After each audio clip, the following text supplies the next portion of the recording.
I'm Trinity and this is TV with Trinity. Welcome or welcome back. And recently I have been on H2O TikTok, which I have absolutely been loving because I love H2O so much. It's one of my comfort shows. But I thought today would be the perfect day to talk about all of my favorite characters. So we are going to be ranking all of the major characters from all 3 seasons of H2O. I have a list of 15 plus one honorable mention. That will be before my top 5. We're starting at the bottom with number 15, and I feel like this might be a little shocking who my number 15 is, but it's for a specific reason, and we'll get into that. My number 15 is Dr. Denman. She is the season 1 villain. She finds out that the girls are mermaids, locks them in the moon pool, and tries to do testing on them, and is just like extremely rude to them. Also kidnaps Lewis, and that is my reasoning for her being the very bottom.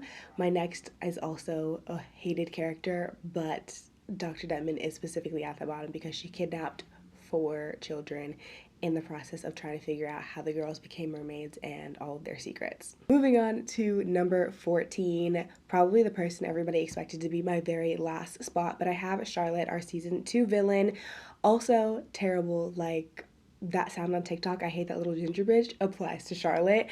I made a video like that. I never feel the need to speak on drama, but I actually hate that little ginger bitch. I hate her. I hate her! But Charlotte is our season 2 villain. Like I said, she moves to town and at first is just like really into Lewis and trying to get Lewis away from Cleo. Eventually Cleo and Lewis break up because Cleo has to focus on herself, and in trying to get Lewis, she ends up finding out the girl's secret and finding out that her grandma was also a mermaid, part of the mermaid trio that we learned about in season 1. That was a mermaid, there were mermaids in the 50s.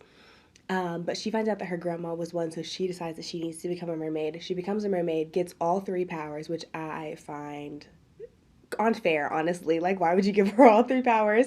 But then decides to start tormenting the girls after they try to help her learn about the rules and not seeing the moon and all this stuff. So it was just crazy. Like, the whole her lifting them up in the air scene and then dropping them in front of the juice net, absolutely insane. But luckily they're able to get her to switch back from being a mermaid to just being a normal girl. And we never see her again after that, luckily. So that's why she's number 14. We were trying to make sure you were ready. Well, I don't need your advice. I'm more mermaid than all 3 of you put together.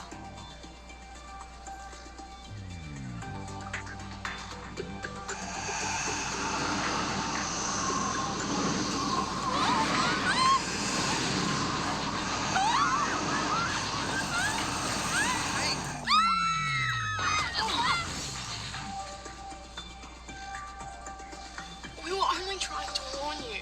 And I'm just returning the favor. Consider yourselves warned.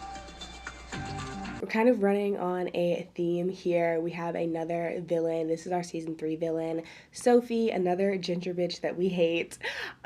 She's our season 3 villain. She starts working at Ricky's, which is what they turned the juice net into in season 3. And she has a thing for Zayn, is like really trying to get at Zayn, but also, again, trying to insert herself into other people's business as much as she can.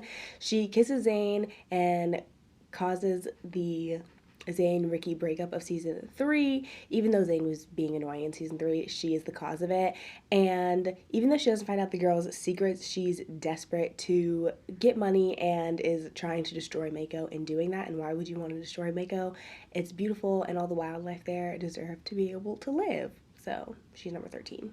Next, I have Miriam. She is kind of our season 1 villain up until we meet Dr. Denman, but is just your typical high school mean girl, rude to all the girls, gets Zayn to kiss her when he's dating Ricky, and so just very annoying. Also buys the matching necklace. I wish I had that necklace. I have the Vampire Diaries necklace. I wish I had the H2O one. It would have been perfect for today.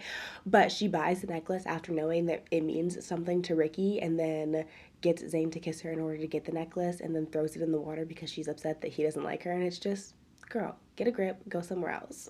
Moving on, next I have Nate. Nate is Zayn's best friend throughout all 3 seasons, and although he's not evil like some of the past characters that I've mentioned, he's just kind of annoying and a teenage boy, honestly. Like, what else can you say? So he gets that spot. Next, number 11, I have Kim. Kim is Cleo's little sister, and I hate to say this as a little sister myself, but Kim was just always in their business too much. Like, eventually I would just leave my sister alone, but Kim would never leave Cleo alone. Season 1, always listening in on her conversations, trying to figure out whether or not she's a mermaid, trying to expose that she's a mermaid.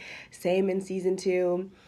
And then in season 3, even though she's a little bit older, she's still just like very bratty, and like the whole getting Dawn to buy her stuff because she was upset about him getting remarried, just insane. So that's why she's in that spot. Moving on to our number 10 spot, we have Ash.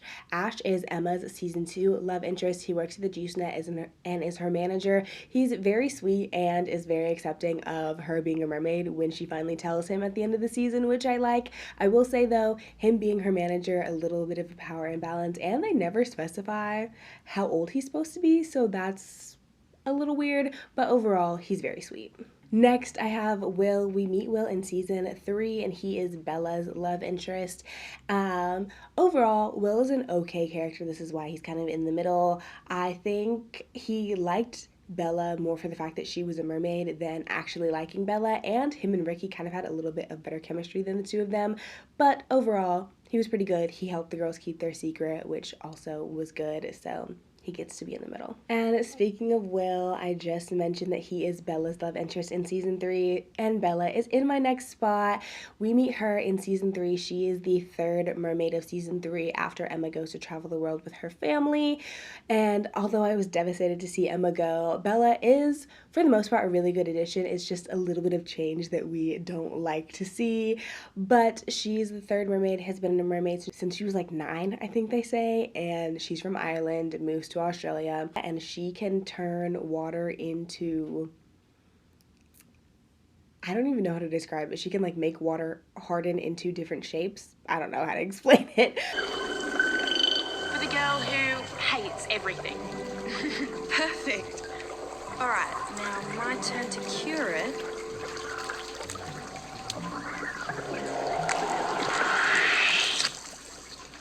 Beautiful. Now I'll harden it.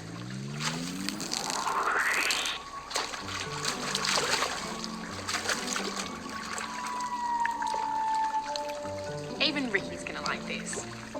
But I have her kind of in the middle just because it was a little jarring to get a new mermaid in the 3rd season, but overall she's a pretty good character. She supports the other 2 girls really well, obviously keeps the secret, and I love her in the little band, and like singing No Ordinary Girl is fun. Moving on from Bella to Byron. Byron is Emma's season 1 love interest, and they're just the sweetest, I think. He is really only about surfing and Emma, if we're being honest, especially in, I think it's season 1, episode 2, Miriam throws him a party for winning a surf competition, and he doesn't even show up, and he runs into Emma, and he's like, oh yeah, I guess that's happening, and she's just like, so cute, and their crushes on each other are just so innocent and sweet. I love them. And before we get into my top 5, I have an honorable mention, and it is the parents as a whole. Don, I feel like, was just a really good father, even though he never found out the secret. He was just always there for the girls. Emma's parents, again, always there for them, so sweet, always like letting the girls spend the night at their house, and like the yogurt episode when the mom thought that she had poisoned them. She was just so concerned about all of them, and I thought that was so sweet. And then Ricky's dad, even though we hear the contrary in season 1, when we meet him in season 2, he seems to really be there for Ricky and want the best for her. And so I just think all the parents are really sweet. We are now in top 5 territory, and in my number 5 spot, I have Zayn, specifically season 1 and 2 Zayn.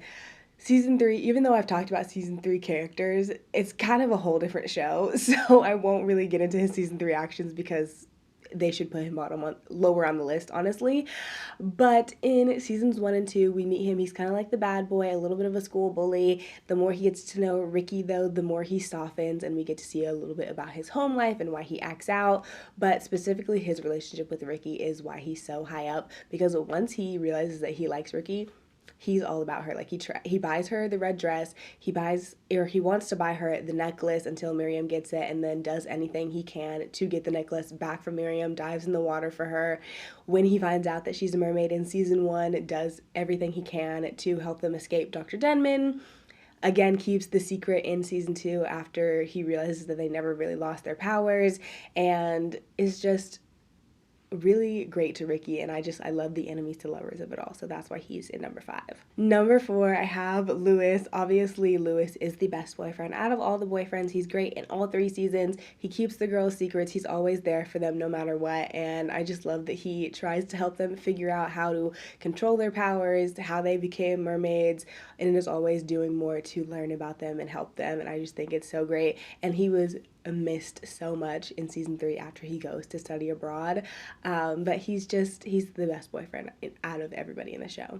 Moving on to top 3 territory. Now I know you can probably guess who's in my top 3 based on who I haven't mentioned. Our original 3 mermaids. Number 3, I have Emma. Emma's power is her ability to freeze water. I didn't know. Did I do that?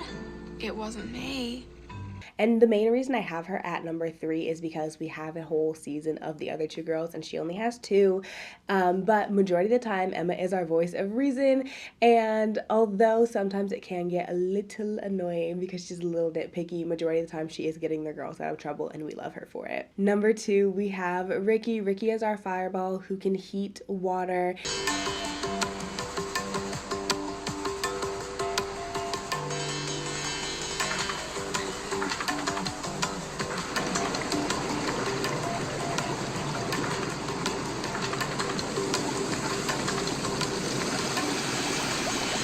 And I wanted to be Ricky when I was little. I was obsessed with her, but she is number 2 because, like I said, she is our fireball. She is the reason that the girls get trapped in the middle of the ocean in the first episode and have to go to Mako and end up becoming mermaids, and she is usually the reason that they have gotten into some trouble and Emma is having to talk them out of it.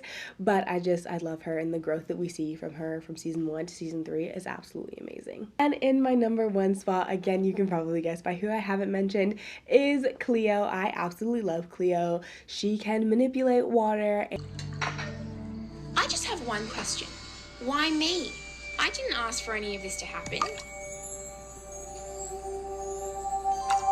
And I feel like she is kind of just the perfect mix of Ricky and Emma combined. She's never getting them into too much trouble, and I also love her growth that we see in season 3. In season 1 and 2, Emma was kind of the one pushing them to study. Cleo takes on that role in season 3, and she gets really into all of these science-y things and is able to help them figure out everything about the comet. And I think she just had amazing growth from season 1 to 3, and I love her so much. Those are my H2O character rankings. It kind of goes from favorites to they were just there for the vibes, and then we love to hate them because without them we wouldn't have the storylines that we do. But let me know your rankings. Who would you put at the top? Who would you put at the bottom? And if you want to follow me on any of my other socials, they'll be linked down in the description, and I'll see you next time. Bye!